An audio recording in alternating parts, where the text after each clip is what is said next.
जय जय रघुवीर समर्थ. समर्थ म्हणतात की आपलं आयुष्य हे आपल्याला स्वतःलाच बदलावं लागतं असं समर्थ आपल्याला इथे सांगतात. दुसरं कोणीही येऊन आपल्या आयुष्यामध्ये बदल घडवू शकणार नाही असं समर्थ आपल्याला इथे सांगतात. म्हणून आपल्या आयुष्यामध्ये परिवर्तन हे आपल्याला स्वतःलाच करावं लागतं आणि आपल्या आयुष्यात बदलही आपण स्वतःलाच घडवून आणावे लागतात असं समर्थ आपल्याला इथे सांगतात. समर्थ म्हणतात की गरीब म्हणून जन्माला येणे हे आपल्या हातात नसतं. कोणाच्या घरात जन्माला यायचं, कोठे जन्माला यायचं हे मात्र आपल्या हातात नक्कीच नाही. पण गरीब म्हणून मरायचं की श्रीमंत म्हणून मरायचं हे मात्र नक्कीच आपल्या हातात आहे असं समर्थ आपल्याला इथे सांगतात. आणि म्हणून समर्थ म्हणतात की जन्माला आल्यापासूनचा काळ ते मृत्यू येईपर्यंतचा काळ, ह्या मधल्याच्या काळामध्ये जो आपल्याला काळ मिळतो त्या काळामध्ये आपलं आयुष्य हे कसं जगायचं हे आपण स्वतःने ठरवलं पाहिजे असं समर्थ आपल्याला इथे सांगतात. समर्थ म्हणतात की जर एखाद्याची परिस्थिती गरिबी असेल किंवा आपली जर परिस्थिती जर नाजूक असेल, गरीब असेल, तर कोणीही दुसरी व्यक्ती येऊन आपल्याला म्हणणार नाही की तुझी खूपच गरीब परिस्थिती आहे, हे 5 लाख रुपये घे, तुझ्या घरामध्ये जे काही वस्तू नाहीत, जे काही सामान नाही ते तू आण, असं कोणीही म्हणणार नाही असं समर्थ आपल्याला इथे सांगतात. आणि म्हणून समर्थ म्हणतात की आयुष्यामध्ये बदल हे आपल्याला स्वतःला करावे लागतात. आयुष्यामध्ये परिवर्तन हे आपल्याला स्वतःलाच करावं लागतं.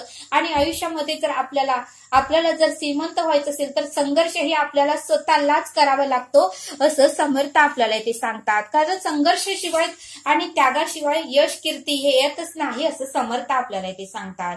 आणि म्हणून समर्थ म्हणतात की खरा विजेता तोच जो परिस्थितीला शरण न जाता परिस्थितीवर मात करतो असं समर्थ आपल्याला इथे सांगतात. खरा विजेता तोच जो परिस्थितीला शरण न जाता परिस्थितीवर मात करतो असं समर्थ आपल्याला इथे सांगतात. समर्थ म्हणतात की परिस्थितीचा स्वीकार करा, कोणतीही परिस्थिती असू द्या, परिस्थितीचा स्वीकार करा. काही गोष्टी आपल्या नियंत्रणात नसतात, पण बऱ्याच गोष्टी अशा असतात की त्या आपण बदलू शकतो असं समर्थ आपल्याला इथे सांगतात. आणि म्हणून समर्थ म्हणतात की दुसरे तिसरे कोणी एक व्यक्ती येऊन आपल्या आयुष्यामध्ये बदल करू शकणार नाही. आपल्या आयुष्याचे बदल हे आपण स्वतःलाच करावे लागतात असं समर्थ आपल्याला इथे सांगतात. आणि ते समजावून सांगण्यासाठी समर्थ आपल्याला एक बोध सांगतात. समर्थ म्हणतात की मोहन नावाची व्यक्ती होती आणि ती व्यक्ती खूप कष्ट करत होती, गरीब परिस्थितीत होती. घरची परिस्थिती ही उत्तमाची नव्हती, फार गरीब होती त्यांची. आणि त्याच्याकडे एक रामू नावाचं माकड होतं. त्याच्याकडे रामू नावाचं माकड होतं आणि त्या व्यक्तीने, मोहनने त्या रामू नावाच्या माकडाला असं खूप काही त्याला शिकवलं होतं, कसे खेळ करायचे. लोकांना तो माकडाचा खेळ दाखवून त्यांच्याकडून तो पैसे घेत होता. जे काही कष्ट केलेले पैसे तो फिरवत होता. तर माकडाला बरेच काही त्याने 6 महिने त्या माकडाला त्यांनी ट्रेनिंग दिली होती की कसे खेळ करायचे, काय करायचं, कसं करायचं, हे सर्व काही त्या रामू नावाच्या माकडाला त्या मोहननी सर्व काही शिकवलं.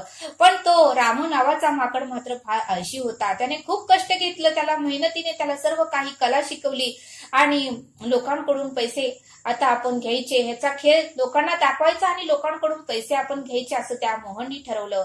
आणि मग एके दिवशी तो असाच एका गावामध्ये गेला आणि गावकऱ्यांना ओरडून सांगू लागला की तुम्ही सर्वजण माझ्या रामू नावाच्या माकडाचा खेळ बघायला या आणि तो खूप उत्तमाचा खेळ करतोय आणि तुम्हाला सगळ्यांनाच आवडेल असं तो म्हणू लागला.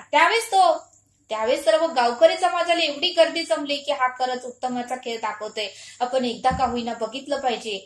आणि मग मात्र तो माकड आळशीच होता. सर्वजण सभा झाले, सर्वजण म्हणू लागले खेळ कधी चालू होणार.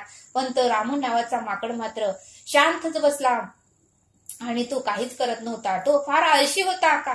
त्याला खूप काही त्या मोहननी समजावून सांगण्याचा प्रयत्न केला की बरेच लोक जमलेले आहेत, मी तुला जे ट्रेनिंग दिलं, मी तुला जे शिकवलं ते तू खेळ कर, तरच आपल्याला मेहनतीचं फळ मिळेल, तरच आपलं आयुष्य बदलेल आणि तरच आपण काहीतरी आयुष्यामध्ये करू आणि तरच तुझी ही जिंदगी उत्तमाची होईल आणि माझी ही जिंदगी उत्तमाची होईल असं त्याला भरपूर समजावून सांगितलं. पण तो मात्र आपल्या नादातच आळस देऊ लागला आणि तेथेच झोपू लागला. मग मात्र अर्धा तास झाला, 1 तास झाला. गावकरी लोक मात्र कंटाळले आणि त्याला बरेच काही बोलून त्याला बऱ्याच शिव्या देऊन ते गावकरी लोक तिथून निघून गेले.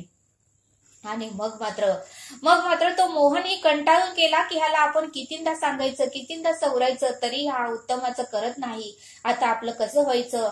आणि मग मात्र मोहनने त्या रामूला खूप रागवलं आणि त्याला एका ठिकाणी सोडून तो निघून गेला. आणि त्या रामूला तो मोहन म्हणाला, अरे रामू, तुला कळत नाही म्हटला, की मी तुला एवढं ट्रेनिंग दिलं होतं, एवढं तुला शिकवलं होतं, उत्तमाचं कर म्हणून सांगितलं होतं, तुझ्यामुळे मेहनतीचं फळ माझं वाया गेलं, मला मेहनतीचं फळ मिळालं नाही, माझं आयुष्य मी स्वतःच बदलू शकत होतो, पण तुझ्यामुळे माझं आयुष्य बदललं नाही.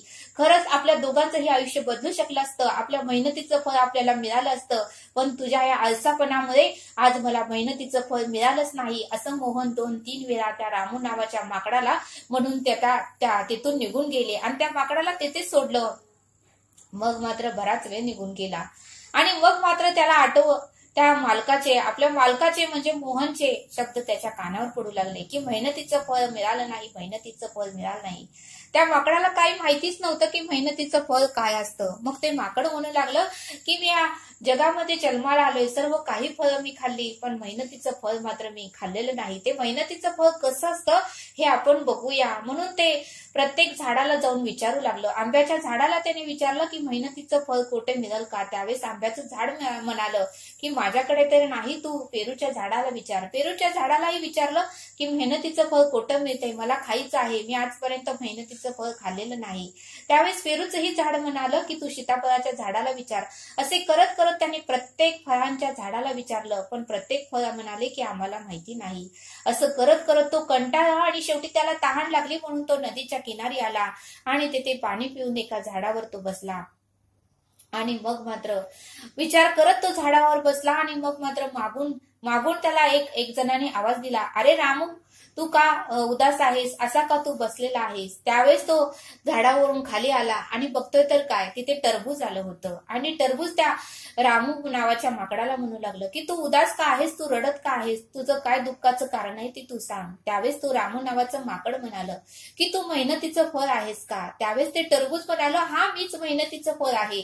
रामू नावाच्या माकडाने त्याला 3दा विचारलं की तूच मेहनतीचं फळ आहेस का. त्यावेळेस ते टरबूज म्हणालो की हाच मीच मेहनतीचं फळ आहे. त्यावेळेस त्या टरबुजाने त्या रामू नावाच्या माकडाला विचारलं की त्या टरबूजने रामू नावाच्या माकडाला सांगितलं की मीच मेहनतीचं फळ आहे. माझं बीज माझ्या मालकाने म्हणजे माझं जो देखरेख करतो शेतीचं, त्यानं माझं बी जमिनीत पेरलं होतं. त्याला रोज तो पाणी घालत होता, खत घालत होता, रोज नांगरणी करत होता, रोज माझी निगा राखत होता आणि मग मात्र मीच त्याला मेहनतीचं फळ उत्तमाचं मिळवून दिलं आणि त्या माझ्या मालकाचंच फळ म्हणजे मी मेहनतीचं फळ माझ्या मालकाचंच आहे.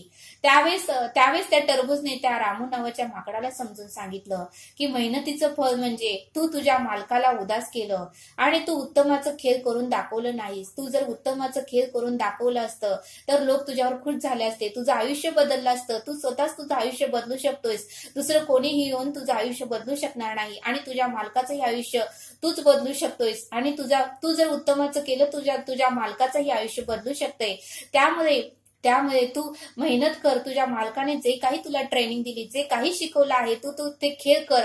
त्यामुळे लोक तुझा खेळ बघून आनंदित होतील आणि तुझ्या मालकाला त्याचा मोबदला देतील आणि तुझ्या मालकाला तुझ्या मेहनतीचं फळ तुझ्या मालकाला मिळेल आणि मग मात्र तुम्ही दोघंही आनंदाने आणि उत्तमाचं जीवन जगाल, असं त्या टरबूजने रामू नावाच्या माकडाला सांगितलं. आणि त्यावेळेस रामू नावाच्या माकडाला समजलं की मेहनतीचं फळ म्हणजे नक्की काय असतं आणि त्यावेळेस मात्र त्या रामू नावाच्या माकडाला आपल्या चुकीची जाणीव झाली आणि तो आपल्या मालकाचा शोध घेत निघून गेला आणि मोहनकडे आला आणि मोहनची तो माफी मागू लागला की मला क्षमा करा आणि आता उद्यापासून आपण मेहनतीचं फळ खाऊया आणि उद्यापासून तुम्ही जे काही मला सांगाल ते मी खेळ करायला तयार आहे आणि आपलं आयुष्य हे आपण स्वतःच बदलू शकतो. माझं आयुष्य मी स्वतःच बदलू शकतो आणि तुमचंही आयुष्य हे तुम्ही स्वतः बदलू शकता. मला ट्रेनिंग देऊन तुम्ही तुमचं आयुष्य बदलू शकताय आणि तुम्ही जसं मला ट्रेनिंग दिलं तसंच मी खेळ करेन आणि आपल्या दोघांचंही आयुष्य आपण स्वतःच बदलू शकतो, असं रामू नावाच्या माकडाने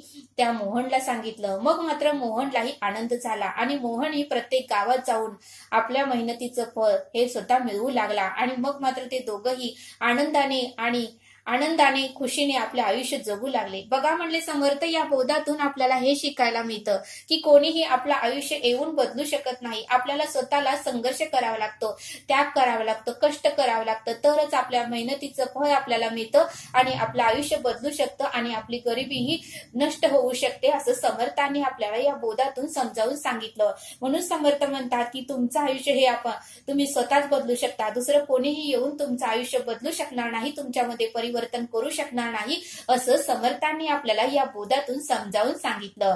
तरी आता आपण येथेच थांबू। धन्यवाद। जय सद्गुरू।